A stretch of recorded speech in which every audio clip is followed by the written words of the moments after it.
Xudo xohlasa suvoq ishlarini boshladik. Hozir suvoqni qanaqa tekshirishi shuni ko'rsataveraman. Bu IT tomondagi obyektimiz 3 ta kottej tushyapti. Mana bundan 4-chisi ham tushadi. Ichkari tomonlar уже bo'lindi. Qishda unaqa joy ko'p ish qilinmadi. Endi mana bundan buyog'iga bosamiz. Hozir bittasiga kirib shuni tekshirib olamiz.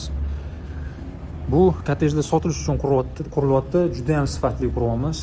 Bizda suvoqchilar ham Qoraqalpoqniki juda ham sifatli ishlaydi. Qarang, umuman zazor yo'q. Bu joyga qo'ysangiz, tashqarisi ham, ichkarisi ham bir xil. Bu degani remontingizga, malyarshiklarga ko'p pul ishlatmaysiz degani. Bunaqa ideal chiqadigan bo'lsa, zazor yo'q. Kuzatib boringlar.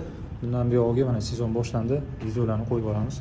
Narxlar ham bunaqa sifat uchun juda ham chiroyli bo'ladi.